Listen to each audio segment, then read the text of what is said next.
Huracanes y tormentas, sean todos bienvenidos a un episodio más de tu podcast, Quítate la Máscara. Te saluda tu amigo, el Huracán Rugiente. Y el día de hoy, tenemos un gusto de poder contar con una persona a la que en lo personal a mí me tocó ver llegar, a mí me tocó ver cómo ha ido permaneciendo y, por qué no decirlo, también cómo ha ido evolucionando. En más de una ocasión, había mucha gente que ha preguntado, ¿cómo le puedo hacer para ir a Quítate la Máscara? La misma dinámica que hemos manejado con ustedes, la hemos manejado con muchísimas personas dentro de las clínicas que he tenido oportunidad de poder laborar. Él es Ángel. Y Ángel, hace poco más de un año, estaba internado en Clínica Dilupi. Y en algún momento, en una sesión, yo les dije de forma general, cumple un año y vas a poder estar aquí. Él hace, ¿qué? ¿15 días? No, hace como 2 meses. No, pero fue qué? tu testimonio hace como 15 días, 20 días. Más o menos. Dio testimonio. A pesar de que yo ya no estoy allá, yo fui a tu testimonio únicamente a llevarte tu máscara. Hoy me gustaría que pudieras ser tú quien te presentes. ¿Quién eres? ¿De dónde vienes? ¿Qué pedo contigo? ¿Qué ha sucedido? A grandes rasgos, para que la banda pueda identificar qué vamos a ver el día de hoy. Ok, entonces mi nombre es Ángel, yo me llamo Ángel, también me conocen como Jesus. Yo vivo en Tlalnepantla de Vaz, arribita de lo que viene siendo San Juanico. Consumo, mi droga de impacto fue el cristal. He probado algunas otras drogas, igual comencé por el alcohol a los 11 años. Básicamente, yo llegué básicamente a AA, aparte de por el consumo, por una marcada conducta depresiva, por una conducta y unos intentos de suicidio previos antes de yo llegar a AA. Yo fue más que nada el motivo del por qué me internaron en contra de mi voluntad que por mi consumo en general. O sea, a mí, de hecho, inclusive me lo dijeron, o sea, nosotros te queremos internar no tanto por el hecho de que estés consumiendo, sino porque ya sabemos que te quieres quitar la vida. Ok. Hoy creo que vamos a poder conocer un poco más de esto que nos acabas de decir, que a mi parecer sería muy importante, porque hay mucha banda que tal vez el día de hoy está pasando por una situación como la que tú. Por lo tanto, hoy yo te quiero invitar, cumpliendo con mi palabra, como te lo dije en algún momento, vas a estar, solamente es cosa de que tú cumplas tu año. Hoy, para mí es un gusto, un honor poderte tener aquí. Te quiero invitar a que junto conmigo nos quitemos la máscara. También hoy quiero mandarle un saludo, hoy quiero aprovechar para mandarle un saludo a Gloria Marlene López Castillo, a María Yadira Paniagua Nogués, a Victoria, a Alex Llanos, a El Pompers Sabor de Barrio, a Bubblegum, a Violeta Corona, a Martínez Juárez Marisol, a Luis Telles, a Alma Ramírez, también para Minerva Rodríguez, para Kevin de allá de Houston, y por qué no decirlo, para la maestra Nelly, que de verdad hoy yo estoy seguro, toda esta gente que acabo de mencionar, de alguna forma ha estado sumando al proyecto que nosotros hemos venido realizando. Son personas que nosotros tenemos esta visión, sabemos que nos has estado viendo, sabemos que dejas de repente tus comentarios, que son comentarios que nosotros leemos. Yo personalmente leo todos los comentarios que nos dejas tú en los videos. Quiero agradecer también a toda esa banda que le ha gustado el trabajo que nosotros hemos hecho, que lo comparte con otras personas. Si hoy es tu primera vez que ves un video de nosotros, te voy a invitar, suscríbete, compártelo con alguien más. Si tienes una duda, déjanos el comentario. También hacer extensiva la invitación para la maestra Nelly, decirle, maestra, estamos esperando que vengas para que podamos tener esa plática que hemos venido planeando desde hace algún tiempo, y seguramente algo bueno va a salir. Ella es psicóloga, Es una maestra que en su momento me dio clases y que he tenido comentarios, que he tenido ahí algún tipo de plática que justamente creo que desde la parte profesional podría sumar, justamente por esto que acabas de hacer mención. Una tendencia hacia la depresión. Corta edad. ¿Qué edad tienes? Tengo 22 años. 22 años. ¿Consumes desde qué tiempo? De mi droga de impacto, el cristal desde los 19 años, alcohol desde los 11. 11 años. Mencionaste algo bien importante. ¿Quién es candidato a internarse en una clínica, en un anexo, en un centro de tratamiento? Alguien con características como las que acabas de mencionar. ¿Podrías repetirnos qué estabas haciendo antes de llegar internado en contra de tu voluntad?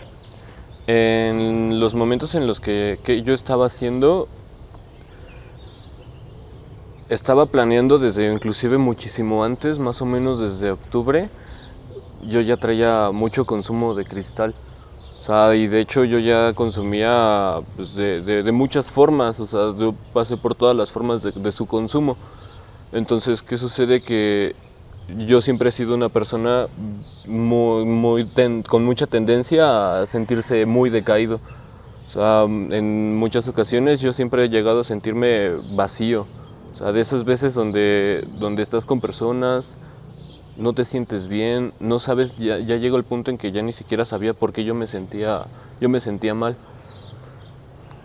Yo empiezo a planear básicamente bien el cómo yo me quería, porque anteriormente ya había tenido intentos o arrebatos de cierta forma impulsivos basados en una emoción.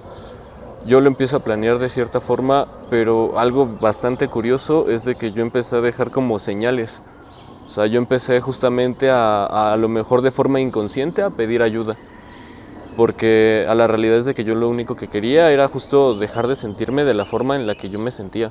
O sea, yo ya no quería, ya quería apagarme de cualquier forma. Empiezo a hacer cartas, a regalar mis objetos, mis cosas personales, vacié todo mi cuarto y no solo por la parte del consumo, sino que regalaba cosas a personas. Empezaba a platicar más con mi familia, cosa que no lo había hecho. Empecé a tratar de tener una relación diferente con mi familia, porque en mi mente yo decía, pues quiero llevarme un bonito recuerdo de ellos.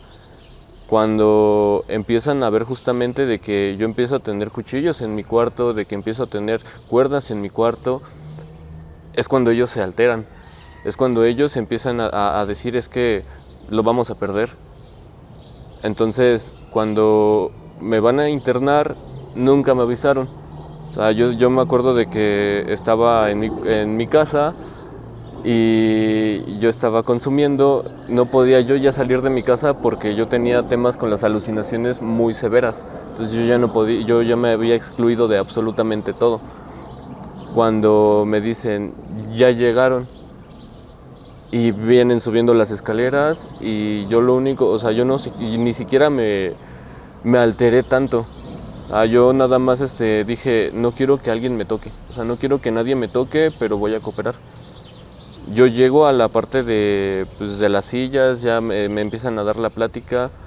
Yo en esos momentos también estaba en la universidad, estaba estudiando psicología social, entonces de cierta forma yo pensaba que tenía una idea de qué sucedía. O sea, yo pensaba que decía, no, pues es que con el puro conocimiento pues la voy a hacer, pero yo ya sabía que yo no tenía nada para poder dejar de consumir, para poder dejar de sentirme así. Yo llego y yo recuerdo que lo primero que me dicen es, no te trates de escapar porque hay cercas eléctricas y ya se nos han muerto varios gatos. Y lo primero que pensé en esos momentos fue, ¿y dónde están? O sea, ¿y dónde están esas cercas? Porque yo la realidad es de que, o sea, fuera del consumo... Son invisibles, güey, solamente las veían la gente inteligente. ¿Tú las viste? No. Ok, entonces ya sabemos por qué. Después de meses tampoco las seguí viendo. Ok. Entonces, cuando yo llego y me empiezan a decir eso, o sea, yo trataba de... A pesar de que yo me podía expresar de una forma, Yo sabía que lo que más me cuesta es hablar de las cosas que yo siento. Ok. O sea, lo que a mí más me cuesta muchas veces es decir, me siento mal. ¿Por qué? Porque a veces minimizo mucho que lo que me sucede es importante. Yo minimizo mucho que si me siento incómodo en alguna situación, me siento atacado en alguna situación, no me siento bien. Muchas veces siento que si no estoy siempre bien, no valgo. Que muchas veces es de que no importa, o a veces si empiezo a expresarme, muchas veces yo veo a muchas personas, más a la parte de mi familia, siempre o me apartaba o se sentía con mucha culpa. Entonces yo empecé a entender de que si yo hablo, o lastimo o no me van a hacer caso. Cualquiera de las dos. Ok, esto es importantísimo porque a la hora de hablar de adicción, estamos justamente observando que esto pudiera ser o no trillado. Para mucha gente que pudiera estar viendo un video de nosotros por primera vez, es importante decirte, adicción quiere decir falta de palabra, no sabemos comunicar. Y generalmente no sabemos comunicar casi nada de lo que está adentro. Podemos comunicar qué estamos viviendo, qué está pasando con nuestro entorno, pero difícilmente llegamos a esa parte interior. Desde mi perspectiva, yo que te conozco, eres muy susceptible a estas emociones, a casi todas las emociones. Eres alguien muy aprensivo, eres alguien muy emotivo, muy emocional. Y esto juega un papel importante. Acabas de mencionar tú querías darte de baja. Tú ya no querías estar y es, eso que tú mencionas, justamente tienes toda la razón del mundo. Estabas dando señales, estabas pidiendo auxilio a gritos y por ello a veces es importante el acompañamiento con un profesional. Porque ese profesional va a poder estar viendo cosas de ti. Conductas, formas, estos silencios que generalmente son peligrosos. ¿Tú habías ido antes al psicólogo? En algún tiempo, pero el tema y la situación que a mí me impidió que me funcionara era que yo ya estaba en consumo.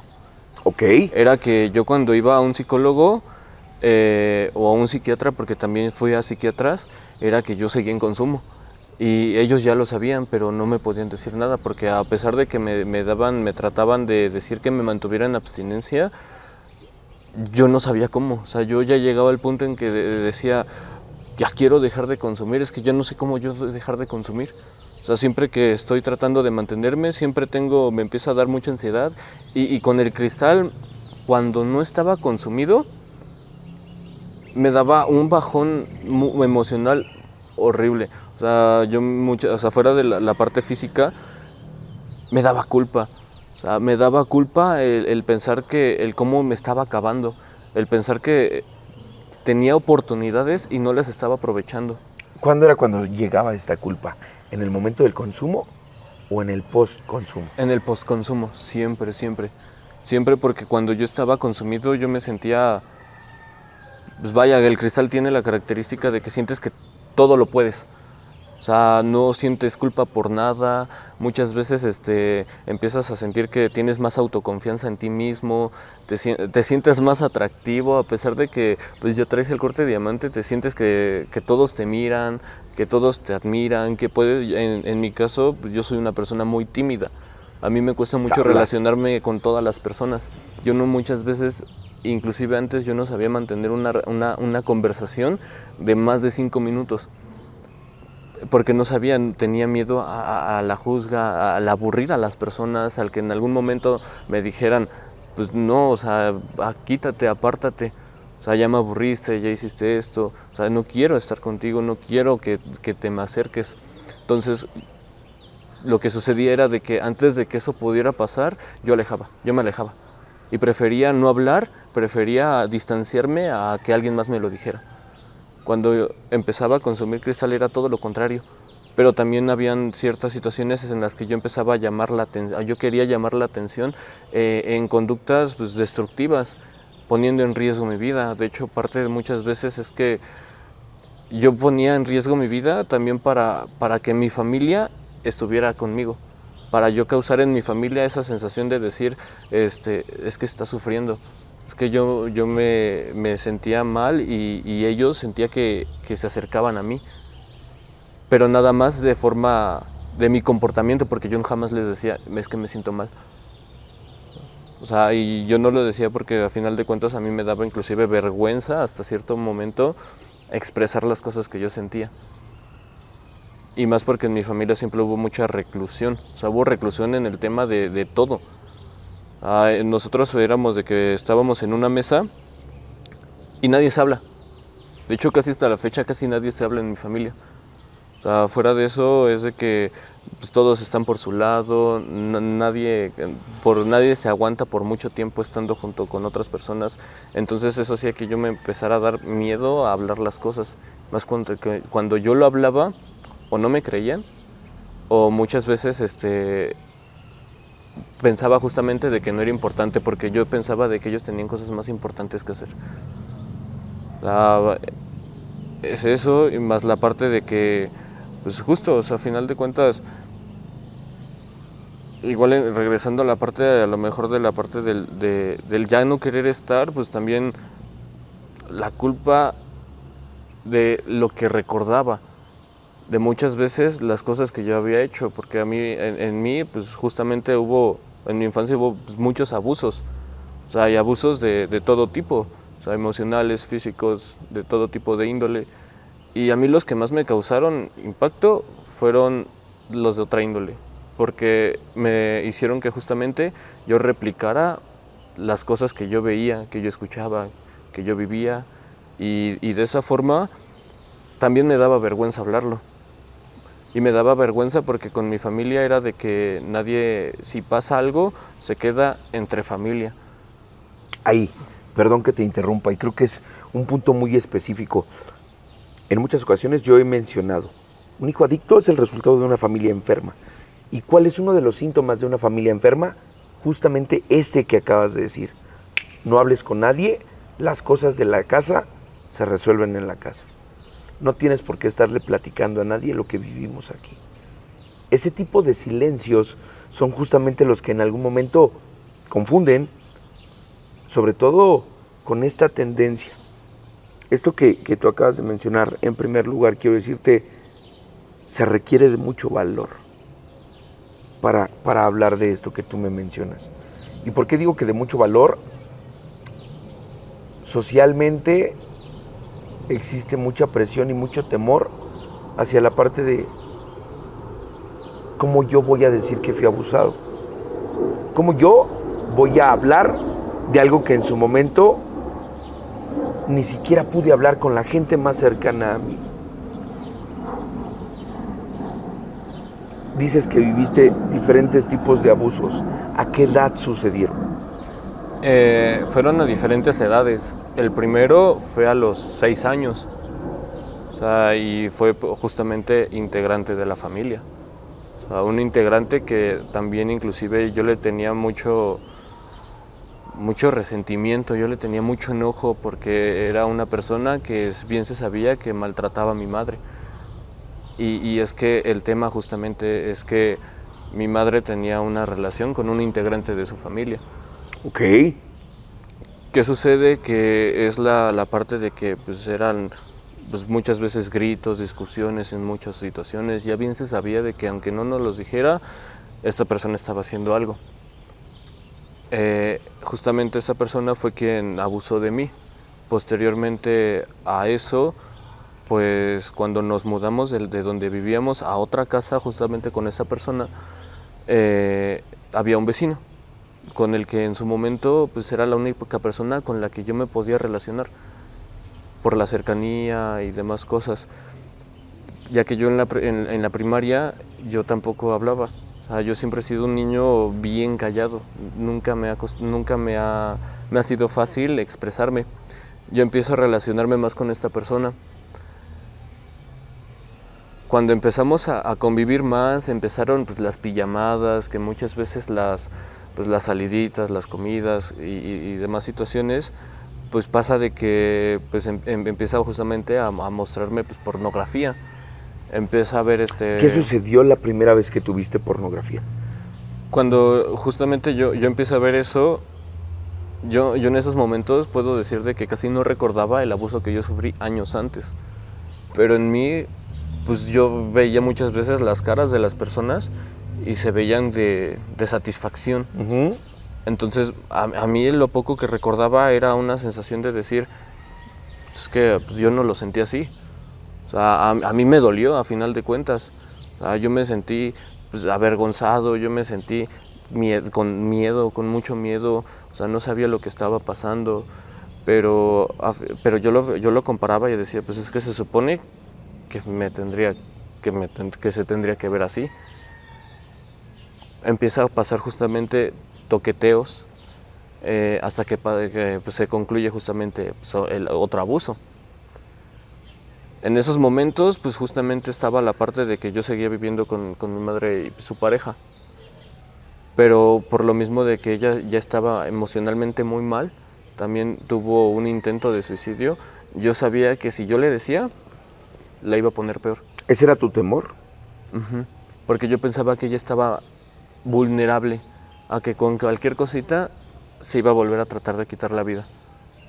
A que en muchas ocasiones si yo trataba de acercarme porque yo me sentía mal y la quería abrazar, ella nada más agarraba y me quitaba. Decía, aléjate que estoy ocupada, ya aléjate. Entonces eso hizo que en cualquier cuestión tuviera mucha represión en mí en la hora de mostrar sentimientos. En la hora de pedir un abrazo, inclusive puedo decir de pedir ayuda, yo no sentía que alguien me pudiera haber ayudado en esos momentos. Yo no lo hablaba, o sea, nunca lo llegué a hablar hasta pues, hace casi 8 meses aproximadamente. Pero en esos momentos obviamente eso hizo que en mí se generara una situación con la parte de la sexualidad pues muy descontrolada. O sea, yo tengo una característica justamente es de que a mí me da mucha vergüenza hablar de eso. Por justamente eso, o sea, es el estigma de es que es varón, es que le pasó esto, es que fue en medio de su familia. A mí me generaba mucha vergüenza porque bien se sabía en mi escuela de que mi madre andaba con su primo y obviamente las burlas no faltaron que tus papás son primos, cállate que pues, tu mamá anda con un primo y es que no te da vergüenza. Y muchas veces se hablaba cierta exclusión en mi persona. Socialmente. Justamente por esa situación. Naturalmente, pues también con mi familia siempre era de que no, es que no vayas a decir esto, pero al final de cuentas ya todo el mundo lo sabía. Era escuchar las críticas de mi abuela hacia mi madre, era escuchar las críticas de mi madre hacia su pareja. Entonces siempre fui como que esa persona que siempre estuvo escuchando absolutamente todo. Conmigo siempre se desahogaron. Pero al final de cuentas pues yo no me podía desahogar. Porque yo pensaba de que tenían muchos problemas y que los míos no importaban, porque yo era un niño. Cuando tú empiezas a beber a los 11 años, ¿hubo este desahogo? Sí. ¿Recuerdas haber sentido calma? Más que nada era la parte de que yo siempre pensaba mucho. Siempre era de que no podía estar en un momento callado y que mi mente no empezara a girar. Que mi mente no empezara a sentirme mal, que mi mente no empezara a sentirme otra vez solo, porque justamente pues a mí no me gusta la parte de la soledad.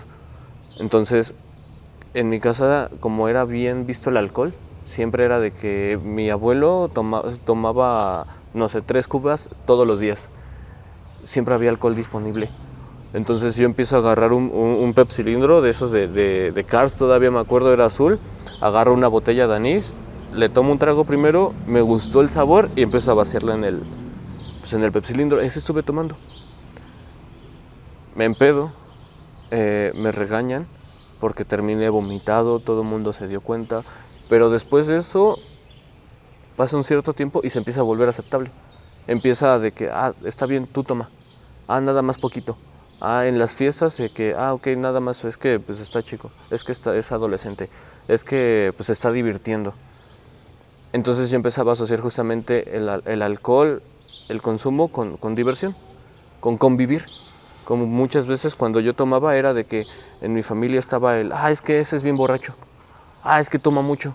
Y en lugar de criticarlo, lo vanagloriaban. Sí, era admiración por... Justamente porque decía, es que toma mucho y a pesar de su edad. En lugar de verlo como un problema, siempre lo vieron como algo muy divertido.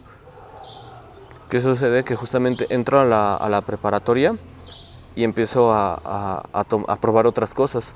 Después del alcohol pasé al jarabe para la tos y con eso pues era más accesible. Siempre era más accesible y no se daban cuenta. Ojo con eso, porque justamente, digo, tú como familiar, tú como mamá, tú como papá, tú como persona que pudiera estar pendiente de un menor en este punto en el que a veces pudiera parecer inocente tener un jarabe, sin saber que hoy en día a través de eso se busca, cuando yo escucho tu historia, cuando yo escucho una situación así, para muchas personas pudiera decirse así como de, pues güey, es que casi todos quisieran salirse de un entorno como esos. Tú lo hiciste con alcohol, con jarabe. ¿Había alguien que pusiera atención en esas cosas? No, cuando yo empiezo justamente a entrar a la preparatoria, pasa de que mi familia me empieza a decir, tú ya estás grande, tú ya debes de tomar tus propias decisiones. O sea, nada más entrégame calificaciones y haz de tu vida lo que tú quieras.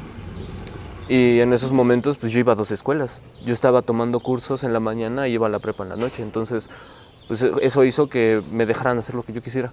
Siempre. Yo llegaba hasta las 12 de la noche siempre a mi casa y yo sabía que yo llegaba a esa hora porque todo el mundo estaba dormido. Y como era aceptado el alcohol, yo les decía, es que tomé. Es que estuve acompañando a unos amigos y yo me puse a tomar y ya, pero no vengo mal. No he probado nada más. Porque siempre fue aceptado el alcohol, entonces yo me excusaba con eso. O sea, tanto fue con eso como fue con lo de la marihuana. La única persona que sí medio identificaba o sospechaba que yo estaba consumiendo otras cosas fue mi tío.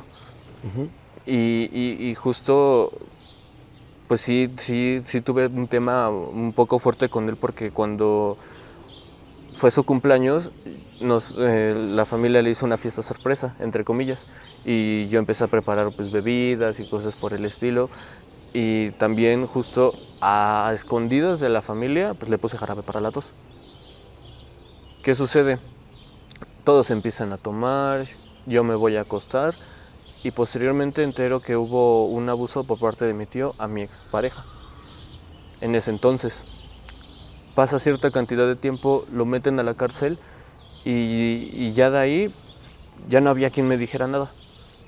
Yo empiezo a salirme, llega pandemia, empiezo justamente a consumir también más dentro de mi casa.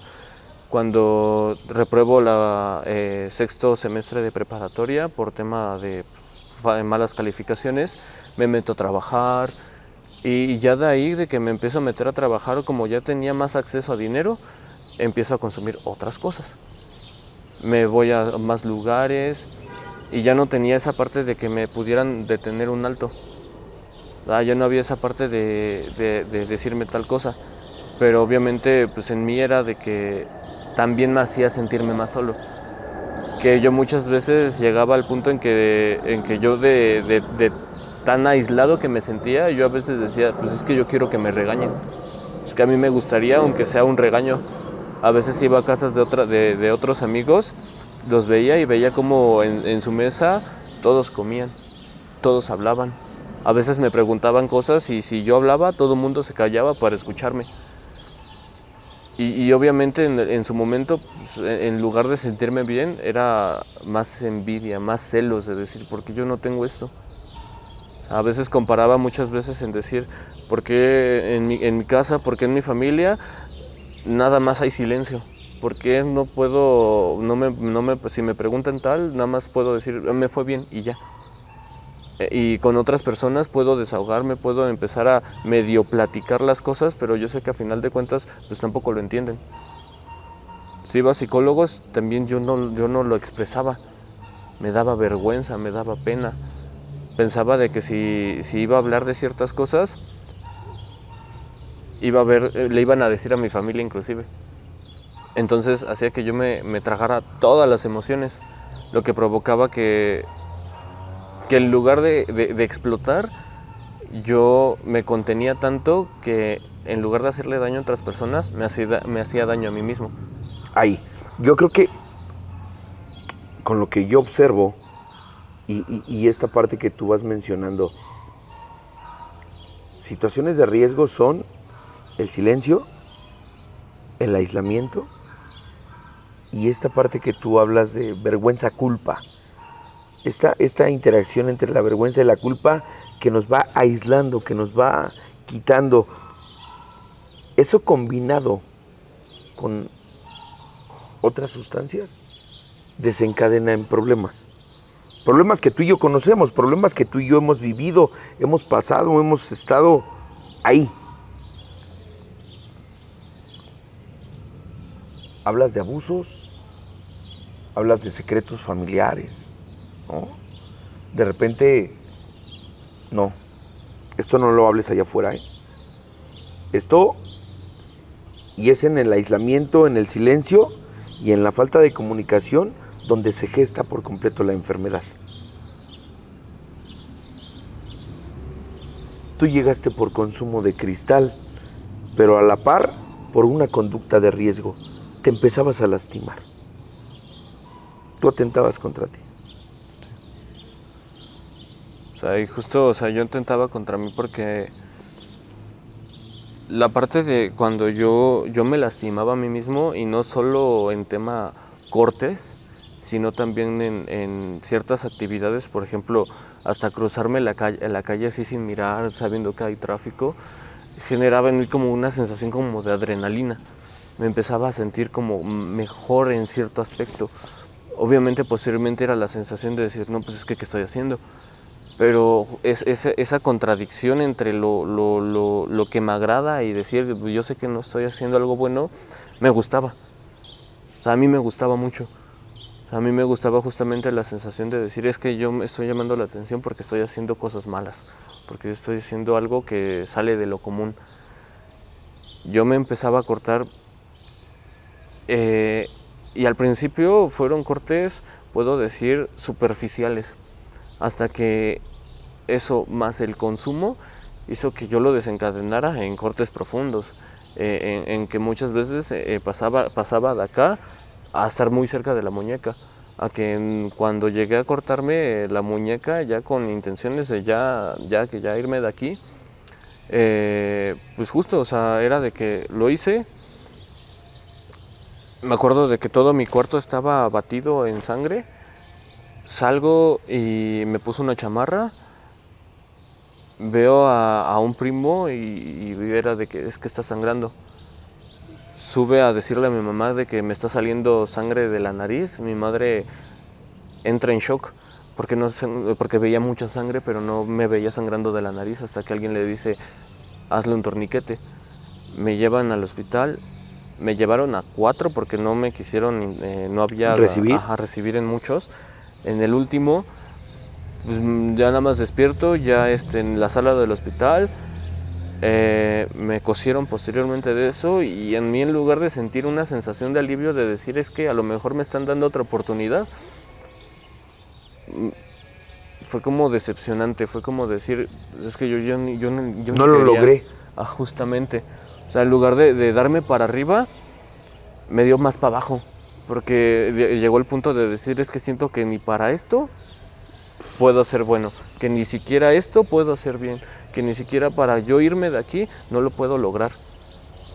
Posteriormente de ello, empiezo a consumir más, y ya llegó un punto en el que el consumo ya no me hacía sentir eso, ya no me hacía sentirme bien, ya no me hacía quitarme de esas sensaciones que a mí me desagradaban.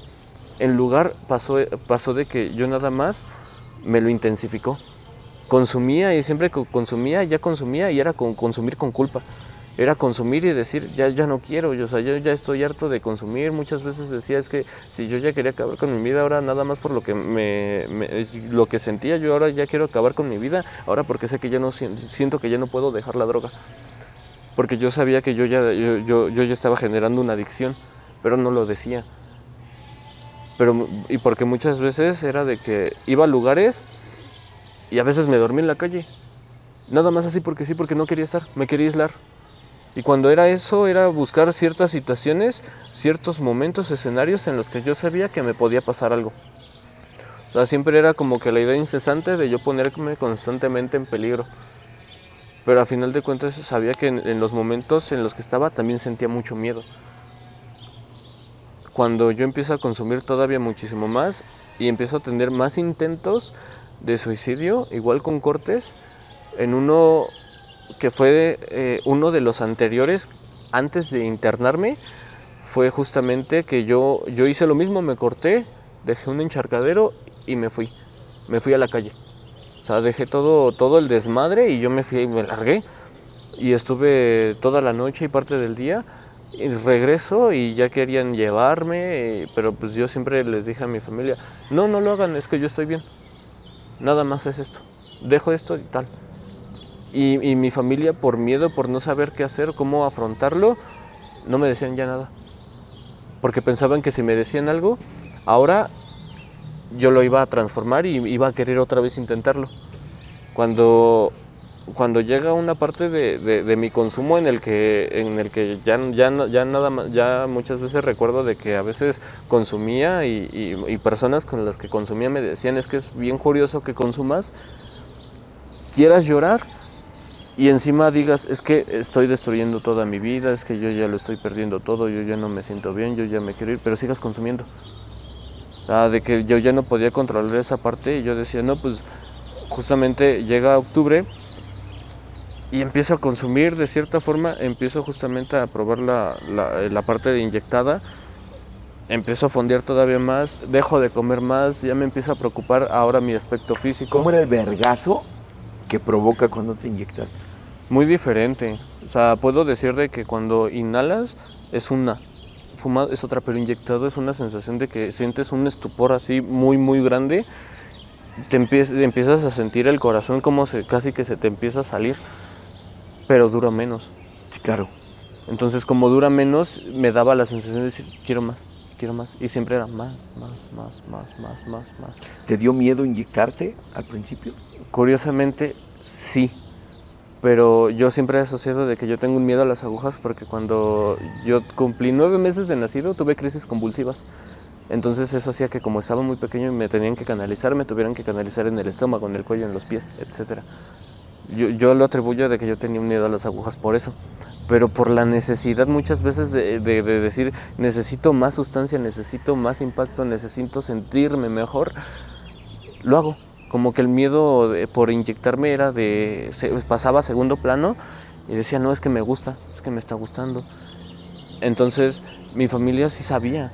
O sea, curiosamente era de que a veces me esculcaban en mi cuarto y me decían, es que encontramos agujas, ¿qué está pasando?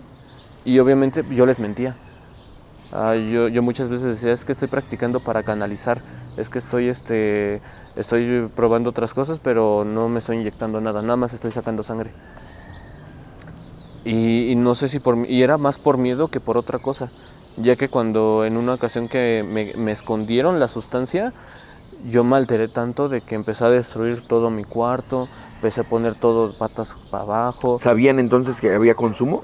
Ya sabían en esos momentos. ¿Qué te dijo tu mamá cuando se enteró del tema del consumo?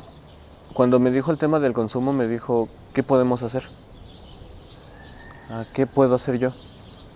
Y obviamente empezó a llorar, porque en su mente decía, es que yo qué hice como madre como para que tú estuvieras así. O sea, me dijo, tenía mucha culpa y decía, es que yo sé que yo no estuve, yo sé que yo me fui de tu vida, yo sé que no te atendí. Dice, pero ahorita ya quiero ayudarte a poder salir de esto. Y justamente a mí me daba miedo, entonces yo decía, no, pues es que siento que si pido ayuda, pues te vas a volver a ir. Entonces yo le decía, yo puedo solo, nada más es estos momentos, pero yo voy a empezar a dejar de consumir. Cosa que en algún momento sí intenté hacer, sí intenté estar en abstinencia, pero nunca podía. Llegó el punto donde ya dejé de intentar estar en abstinencia, Yo simplemente decía, ya para dejar de dar problemas, yo siempre decía, siempre sentía de que nada más daba problemas, de que si estaba siempre incomodaba, de que sentía que todos me miraban con desprecio y también producto del cristal sentía que todos empezaban a hablar mal de mí. Si yo estaba en algún lugar, todos agarraban y se iban, y me dejaban solo. Si muchas veces yo estaba me iba de la casa, siempre era de que o me empezaban a pedir ubicación, cosas por el estilo, por la misma situación. Cuando yo muchas veces quería hablar y así, sí me escuchaban, pero siempre se siente esa mirada de que te tienen miedo, de que no saben ni siquiera qué hacer. Obviamente, pues yo nada más decía, pues yo creo que la única solución pues va a ser pues ya quitarme la vida. A veces yo decía, en esos momentos siento que sí también estoy recibiendo apoyo, también tal, pero yo nada más veo ya una única solución. O sea, yo nada más lo único que estoy observando es, me estoy imaginando así como en qué lugar, yo ya tenía el lugar, ya tenía la forma, ya tenía escritas las cartas, ya nada más era para, pues, llegado el día, ejecutar e irme. Y pues nunca llegó. O sea, ese día nunca llegó. A mi familia pues siempre estuvo como que en esos momentos al pendiente, pero a final de cuentas, cuando antes de las 2 semanas de cuando yo lo planeaba hacer, pasó algo bien curioso, es de que empecé justamente a sentirme como entre agradecido, entre medio estable, y decir, es que yo quiero estar con ustedes, de cierta forma, pero porque yo ya sabía que yo ya me iba a ir. Porque yo decía, es que sí, quiero estar con ellos. Me tomaba fotos con ellos, empezaba a reírme, empezaba a platicar con ellos, pero porque yo ya sabía que yo ya no los iba a volver a ver. Así es como tú llegas a tu internamiento. Con toda esa onda de ya me quiero dar de baja, también estoy consumiendo, el consumo ya no me quita esta idea. Y quiero hacer mención de algo bien importante. La ideación suicida, mucha gente, más de la gente que nos podemos dar cuenta, lo vive. Ay, no mames, quisiera estar muerto, me siento muy mal, no quisiera estar aquí. Ok. La planeación suicida es justamente esto que mencionabas. Ya sé cómo, ya sé dónde, ya sé cuándo, de esta forma, de esta otra, sea que un corte, sea que el intento, ya estamos hablando de algo bien complicado. Hice una investigación por parte de la escuela justamente de la ideación suicida y los intentos de postconsumo.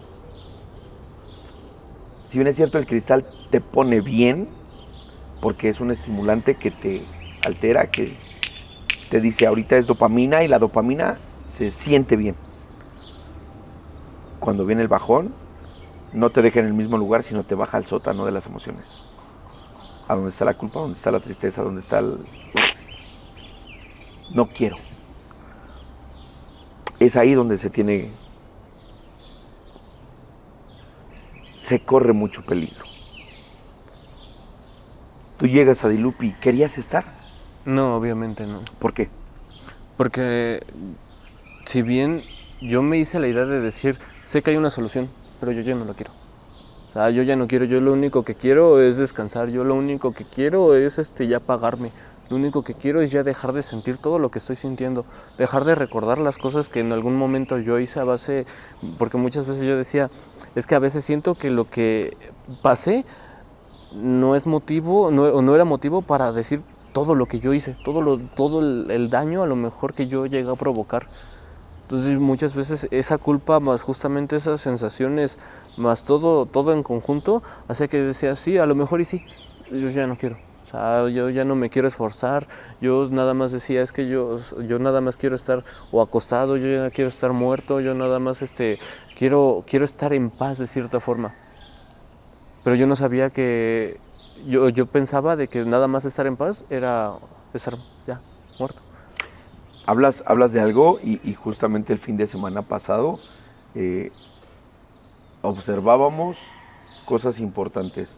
Cuando una persona no tiene un sentido de vida, cuando no tiene un rumbo hacia el cual se quiere dirigir, cuando no se tiene claro el hecho de decir, ¿sabes qué? De aquí a un cierto tiempo quiero estar haciendo esto, quiero estar logrando esto, porque hay una diferencia entre un sentido de vida y solamente ideas.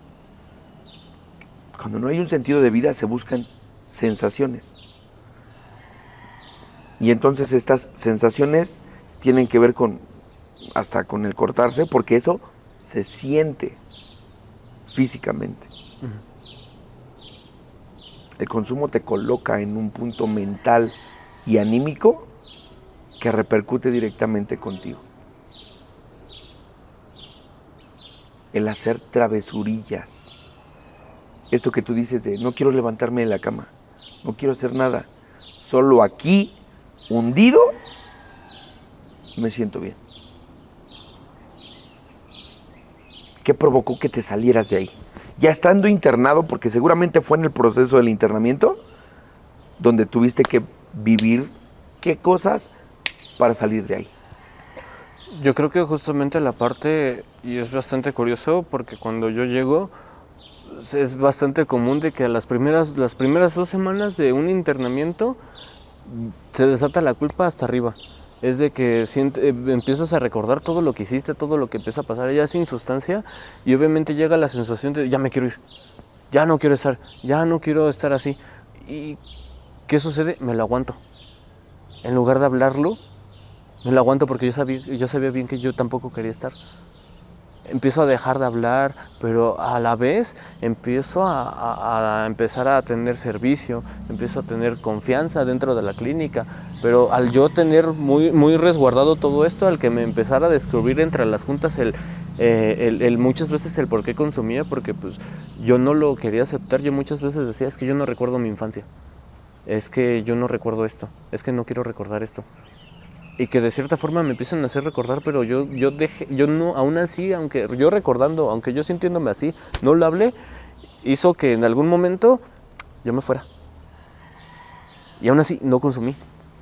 Así yo me haya ido, yo no consumí. Regreso, pero regreso de una forma emocionalmente tan devastado que me da una crisis de ansiedad, empiezo justamente a llorar por todo.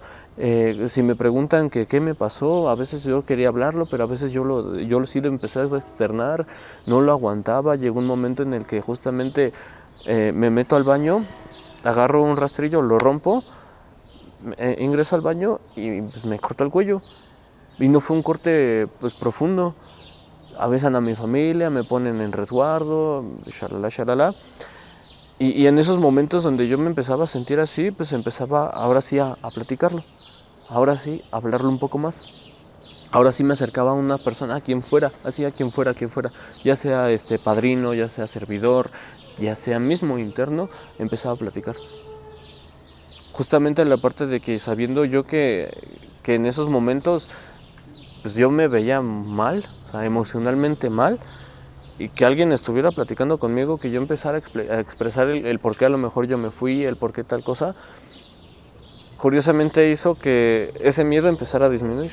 Ese miedo por hablar empezara a disminuir y también la sensación de estar solo empezara a bajar. Obviamente me costó mucho, porque entrar para mí en confianza es algo muy difícil. Que yo pueda empezar a verbalizar muchas cosas, para mí no es fácil.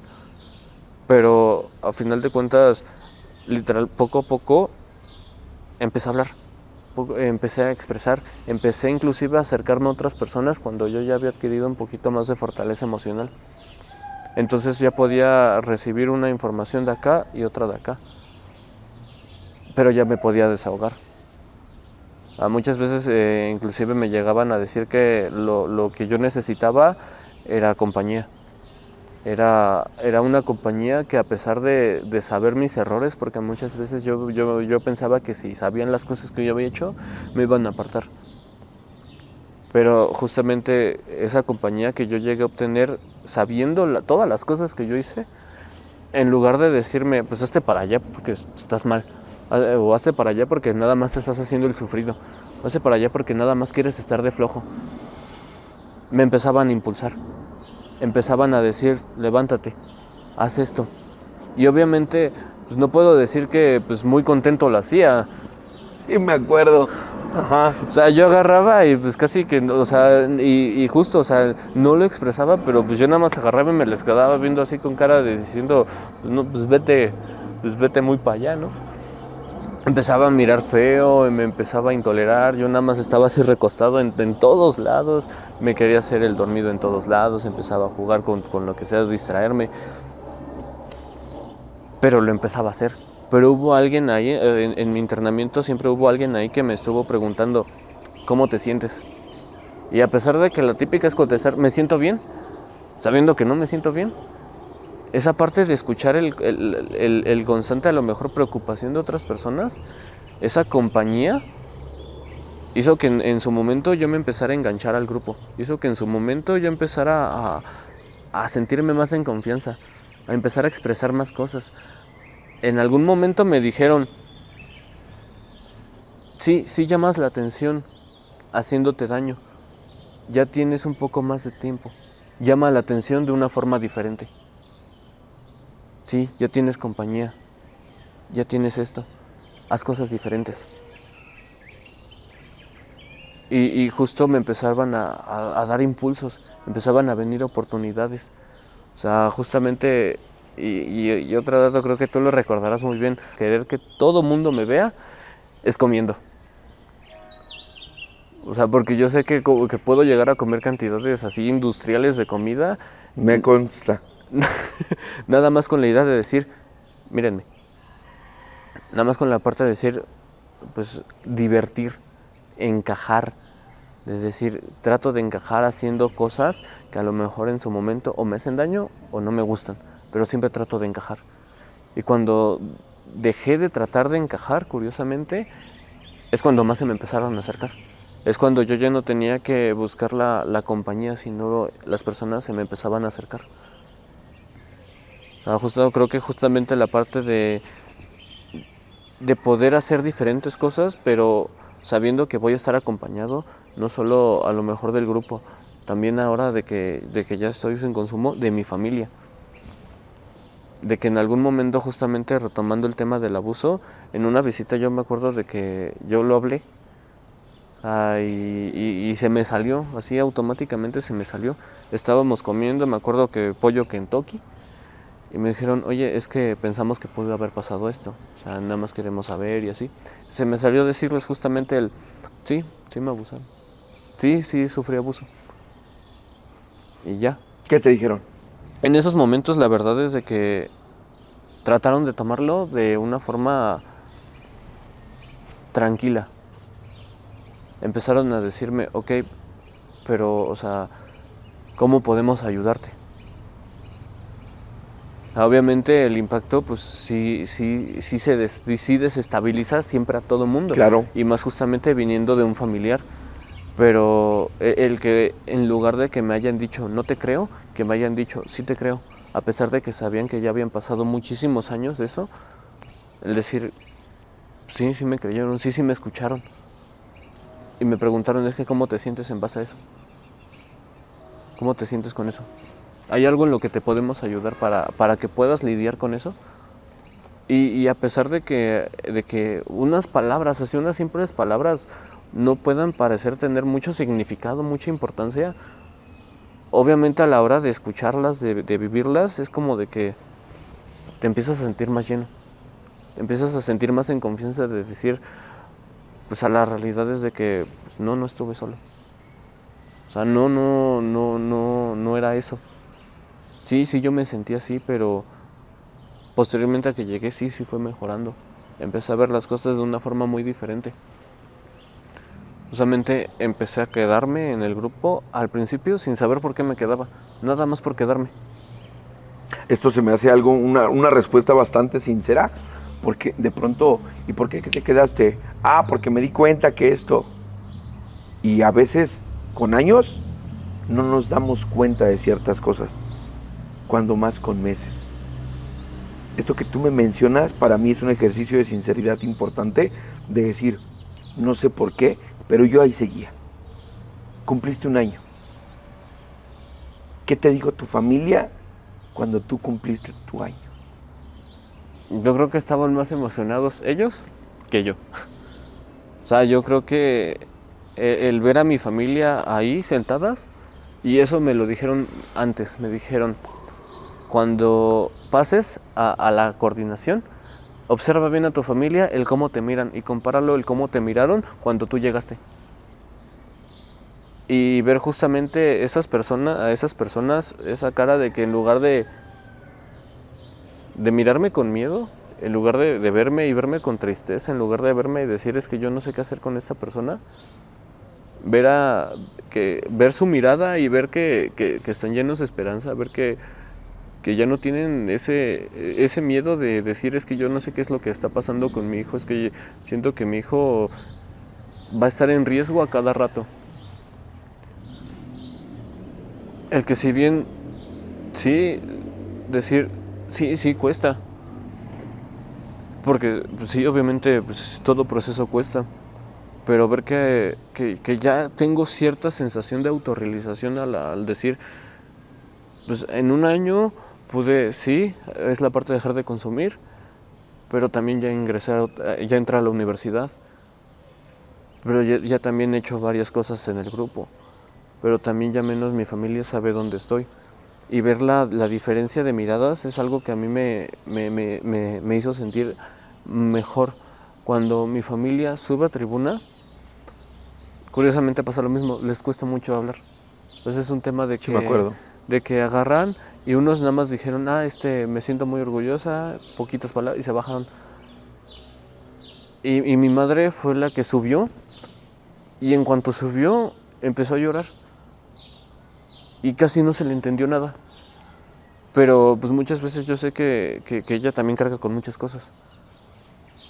Yo sé perfectamente. Pero esa parte de que ellos hayan estado esperando tanto eso y que me lo hayan dicho en varias ocasiones, de que me dijeron, yo sé que tú vas a llegar a tu año. Yo sé que tú vas a lograr cosas. Eso hizo que yo dijera, por algún motivo me quedé. Y yo no lo supe. O sea, yo tardó mucho tiempo para que yo dijera, me voy a quedar por algo.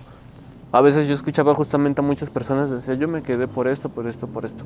Sí, pues es que yo no sé por qué me estoy quedando, pero nada más me estoy quedando. ¿Cuál es el plan que tiene Ángel venidero? ¿Cuáles son las metas que tú quieres realizar? En estos momentos, principalmente acabar mi universidad. O sea, porque desde que yo estoy interno, yo siempre dije eso. Dije, quiero acabar la uni y ya. Y actualmente, pues curiosamente también, el grupo hizo que tuviera la oportunidad para ir a la universidad, y no solo por la parte de que pues me dio la fuerza suficiente como para decir, pues en estos momentos sí quiero vivir, aún con estrés, aún con esto, pero al menos ya lo quiero hacer. Sino también porque por parte de una persona ahí, pues pude acceder a ella. Entonces, mi plan sí justamente es ese. Creo que principalmente antes de querer abarcarlo todo, primero empezar con algo. Así pequeño, o no tan pequeño en esos casos. Pero decir, pues en esos momentos mi plan es la escuela. Sí, obviamente hay otras circunstancias porque también está el trabajo, también está el grupo, está la familia, en esos momentos también está mi novia, pero también es eso de que pues, lo principal es eso. Qué chingón el poder escuchar un testimonio como el tuyo, de venir, de no poder hablar, con estarte escuchando. Yo recuerdo hace algún tiempo que tuvimos una plática terminando una sesión que di, que me decías, quisiera poder platicar contigo acerca de cosas que tienen que ver con psicología, y te decía, sí. Ya no volví a saber, ya no había como mucha comunicación, pero te veía buscando sensaciones en la comida, en llamar la atención. Por ahí hubo un incidentillo ahí medio curioso, que te hiciste acreedor a un plan multivitamínico por parte de toda la banda de la clínica. Hoy, más que evidenciar alguna situación, poder ocupar tu historia para testimonio para aquellas personas que el día de hoy están transitando en un proceso depresivo y que tal vez son conscientes o no lo sean. Hoy con mucho respeto, admiro mucho tu valor, hoy con mucho respeto dignifico el trabajo que tú estás haciendo o la parte que me corresponde a mí. Sé que te ha costado trabajo, sé que has estado trabajando fuerte y para toda la banda que estuvo viendo este episodio puedo decir, la depresión, los intentos y los deseos de ya no estar se pueden atender y hay profesionales que te pueden ayudar. Por eso te decía hace ratito lo de la maestra Nelly. A mí me gustaría traerla, a mí me gustaría invitarla para que venga justamente a ver cuál es la postura desde la psicología que puede fomentar o que puede coayudar a nuestros procesos personales. A veces no es suficiente solamente el grupo. Ángel, hoy yo agradezco mucho el que tú te hayas atrevido a venir a hablar de ti, de tu historia. Sé que va a traer puntos bien importantes. Esta parte de los abusos hoy cada vez es más común vernos a nosotros entre hombres o entre mujeres que seamos lo suficientemente valientes como para hablar de esas cosas. Agradezco y reconozco mucho tu valor. Me gustaría que antes de que nos vayamos, pudiera regalarle un mensaje a esas personas que así como tú hace un año y meses estaba sin querer salir, sin querer comer, sin querer hacer, sin querer moverse, deseando que se apagara la luz. ¿Qué les podrías decir? Yo creo que principalmente que absolutamente todo es transitorio. Sí, hay días malos, pero no siempre van a ser malos. Así como hay días buenos, que no siempre va a ser todo bueno. Pero a final de cuentas, en algún momento, y cuando menos una persona lo llega a esperar, porque yo nunca lo esperé, va a llegar justamente un motivo por el cual es decir, pues en esos momentos yo quiero vivir. Así se vengan las situaciones que se vengan, pero en esos momentos la vida puede cambiar, o sea, a final de cuentas, pues siempre hay una luz al final del camino. Y a veces nos toca a nosotros justamente encontrarla, pero siempre hay una oportunidad o algo bien específico para el cual poder salir, para el cual pasar de esa situación de decir, pues no, yo ya no quiero hacer nada, decir, ahora quiero justamente empezar a hacer muchas cosas. O sea, y en conforme se empiezan a hacer, es decir, quiero ahora más y más. Y sí, en algún momento llegan momentos en donde en lugar sientes que en lugar de avanzar, retrocedes. Y sientes que retrocedes más y retrocedes más. Pero yo creo que así como yo no sabía ni por qué yo me llegaba a quedar en el grupo, en algún momento siguiendo quedándome, siguiendo trabajando, siguiendo haciendo cosas, sí tuve el momento donde dije, por esto me quedé. Por algo, qué bueno que me quedé. Qué bueno que no me quité la vida. Qué bueno que hubo, que en esos momentos donde pensaba que sí, siempre hubo algo que frustró mis intentos. Qué chingón, porque gracias a eso, el día de hoy estás aquí dando testimonio de que se puede, de que no solamente es dejar de beber, sino es empezar a crecer. Y hoy creo que a tus 22 años estás logrando ciertas cosas que mucha gente tal vez en otras circunstancias no podría hacer. Hoy yo agradezco mucho a toda la banda, muchísimas gracias. No se olviden dejarnos un comentario, no se olviden compartir este video con quien tú consideres que el día de hoy anda pasando por una parte de su vida en la que está buscando un poquito de luz, está teniendo esto que acabas de escuchar, pequeños gritos desesperados de auxilio en silencio. Recuérdalo, todas las voces merecen ser escuchadas. Hasta la próxima. Bye.